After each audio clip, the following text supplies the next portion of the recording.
বাংলাদেশের ইতিহাসে আজ একটি ন্যাক্কারজনক ঘটনা ঘটে গেল। বাংলাদেশ কেন্দ্রীয় ব্যাংকের গভর্নর আহসান এইচ মনসুর, যিনি কিনা আপদা মস্তক একজন সৎ মানুষ, জীবনে কোনোদিন কোনো অন্যায় করেননি, অনিয়ম করেননি, তাকে ঘাড় ধাক্কা দিয়ে বের করে দেওয়া হলো। ব্যাংক প্রাঙ্গণে বিএনপি আওয়ামী লীগ সমর্থিত বিভিন্ন অসাধু ব্যাংকাররা মব সৃষ্টি করে ঘাড় ধাক্কা দিয়ে একজন সৎ গভর্নর আহসান এইচ মনসুরকে ব্যাংক প্রাঙ্গণ থেকে বের করে দেওয়া হলো বিএনপি সরকারের প্রত্যক্ষ মদদে, এবং তার কিছুক্ষণ পরেই নতুন একজন গভর্নর নিয়োগ দেওয়া হলো। এবং সেই গভর্নরের যোগ্যতা কি সেটা আমি বলবো। আমি প্রথম আলো থেকে একটু পড়ে শোনাই। এরপর কেন্দ্রীয় ব্যাংকের বেশ কয়েকজন কর্মকর্তা মব তৈরি করে বাংলাদেশ ব্যাংকের গভর্নরের উপদেষ্টা আহসানুল্লাহকে বের করে দেন। তারা ধর ধর বলে স্লোগান দেন, কেউ কেউ গায়ে হাত তোলার চেষ্টা করেন। এ সময় আহসানুল্লাহর ঘাড় ধরে গাড়িতে তোলায় নেতৃত্ব দেন কেন্দ্রীয় ব্যাংকের অতিরিক্ত পরিচালক তৌহিদুল ইসলাম। এছাড়া নির্বাহী পরিচালক সরোয়ার হোসেন, পরিচালক নওশাদ মোস্তফা, অতিরিক্ত পরিচালক তানভীর আহমেদ সহ কেন্দ্রীয় ব্যাংকের প্রায় ৩০ জন কর্মকর্তা উপস্থিত ছিলেন। এরা সবাই হচ্ছে বিএনপি এবং আওয়ামী লীগ সমর্থিত। এই যে বিএনপির লোকজন এবং সুশীলরা সবসময় বলে আসছে মব মব, ইউনূস সরকার নাকি মবকে প্রশ্রয় দেয়, ছাত্ররা নাকি মব করে, এটা কি মব না? আরে মবের যেই আবিষ্কার করেছে শেখ হাসিনা, সবচেয়ে বড় মব তো করেছেন তিনি গণজাগরণ মঞ্চ করে, যেখানে জামাতের লোকদেরকে প্রহসনমূলক বিচারের মাধ্যমে ফাঁসি দিয়েছেন। সেই থেকেই তো মব শুরু। আমার খেয়াল আছে কয়েক মাস আগে রাজধানীর সিরডাপ মিলনায়তনে একটা গোল টেবিল বৈঠক হয়েছে, সেখানে ছিলেন আসিফ নজরুল, তাজুল ইসলাম, চিফ প্রসিকিউটর, আরো অনেকে ছিলেন। সেখানে তাজুল ইসলাম ব্যক্তকণ্ঠে বলেছেন যে আপনারা মব মব করবেন না। যেসব জনতা বঞ্চিত মনে করতেছেন যেদেরকে, তারা কোনো বিক্ষোভ করলে এটা মব না। মব হচ্ছে কয়েকজন মিলে কাউকে ছিনতাই করলো, এটা হচ্ছে মব। আপনারা মব এবং প্রেসার গ্রুপকে আপনারা এক করে ফেলেছেন, এবং যদি এই মব না হতো তাহলে এই শেখ হাসিনার পতন হতো না। তো এই কথা বলে তাজুল ইসলাম চলে গিয়েছিলেন, তার ব্যস্ততা আছে মনে হয়। আসিফ নজরুল কিছুই বলেননি।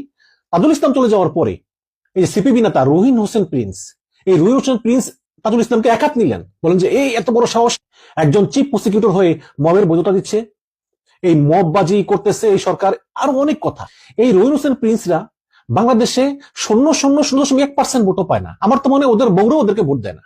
এইসব বামপন্থী জনবিচ্ছিন্ন নেতাগুলো তারা ওই বলে মব মব মব। তো আজকে এই যে মব করে একটা ব্যাংকের গভর্নরকে সরিয়ে দেওয়া হলো, এখন আপনারা চুপ কেন? গভর্নর আহসান এইচ মনসুরকে পদ থেকে সরানোর জন্য বাংলাদেশ ব্যাংকে যেই আন্দোলন ছড়িয়ে দেওয়া হয়েছিল, সেটি করেছিল ৩ কর্মকর্তা, এবং এই ৩ কর্মকর্তা অলরেডি লুটেরা গ্রুপের কাছে বিক্রি হয়ে গিয়েছিল।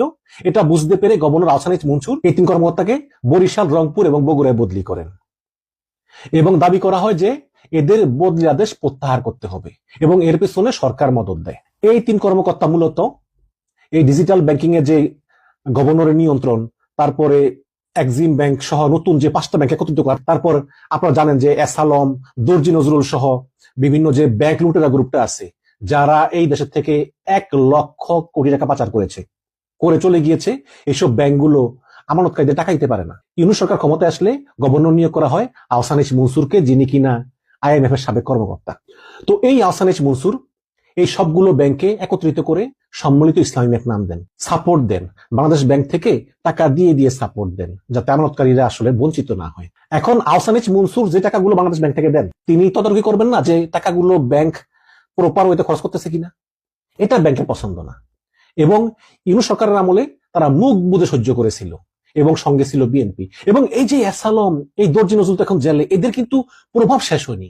আমি আগে শুনতাম অনেক আগে যে এসালম নাকি নিয়মিত বিএনপি লোকদেরকে টাকা দিত।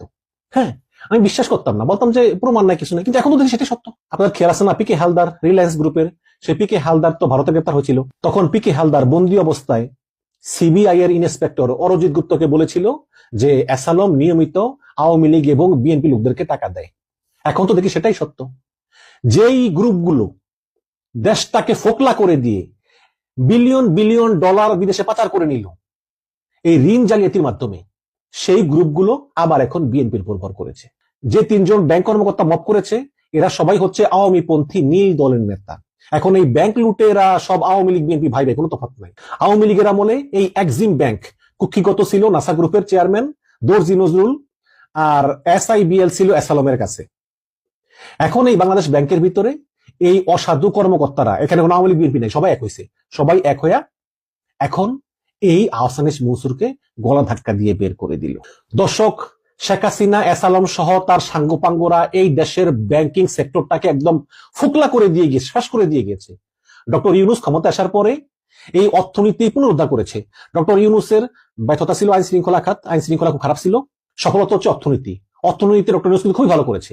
ডক্টর ইউনূস এই ক্ষত বিক্ষত অর্থনীতি পুনরুদ্ধারের জন্য আইএমএফ সহ বিভিন্ন দ্বারে দ্বারে ঘুরে অনেক সংস্কার করে অনেক কিছু করে এই ব্যাংকিং খাতটাকে একটা পর্যায়ে এনেছে, এবং যেটার মূল দায়িত্ব পালন করেছে এই গভর্নর আহসান এইচ মনসুর। এবং বাংলাদেশ ব্যাংকের যে রিজার্ভ চুরি হয়েছিল শেখ হাসিনার আমলে, হ্যাঁ, $800 মিলিয়ন, সেই রিজার্ভ চুরির ঘটনা পর্যালোচনা করতে আমেরিকার সুইফট সিস্টেম পরিদর্শনে গেছেন এই আহসান এইচ মনসুর।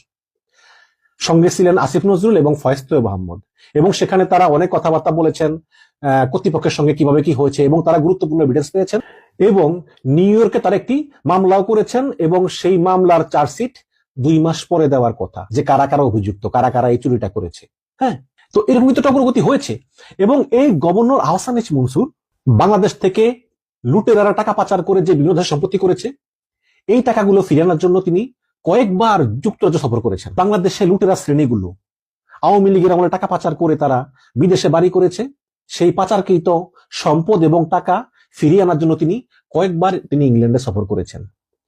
এবং আপনারা দেখবেন তার এই সফরের কারণে, এবং আহসান এইচ মনসুর অনবরত ইউকের ন্যাশনাল ক্রাইম এজেন্সির কাছে অনেক তথ্য ফাঁস করেছেন, অনেক তথ্য দিয়েছেন, এবং বলেছেন যে এগুলো বাংলাদেশ থেকে চুরি করে আনা টাকা। এবং এই গভর্নর আহসান এইচ মনসুরের কারণে কিন্তু যুক্তরাজ্যের ন্যাশনাল ক্রাইম এজেন্সি শেখ হাসিনার ভূমিমন্ত্রী সাইফুজ্জামান জাবেদের সকল সম্পত্তি জব্দ করেছে। শুধু তাই না, সালমান এফ রহমানের ছেলে শায়ান এফ রহমানেরও 2-3টা বাড়ি জব্দ করেছে।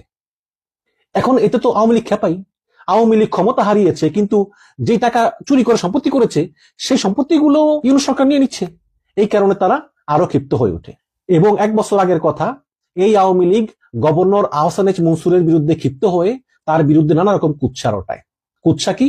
কুৎসা হচ্ছে তিনি নাকি ব্যাংক থেকে বিশাল টাকা পয়সা চুরি করে তার মেয়েকে দুবাইতে বাড়ি কিনে দিয়েছেন, অথচ তার মেয়ে দুবাইতে বাড়ি কিনেছে তার স্বামীর টাকায়, এবং এটা কিনেছে 2023 সালে।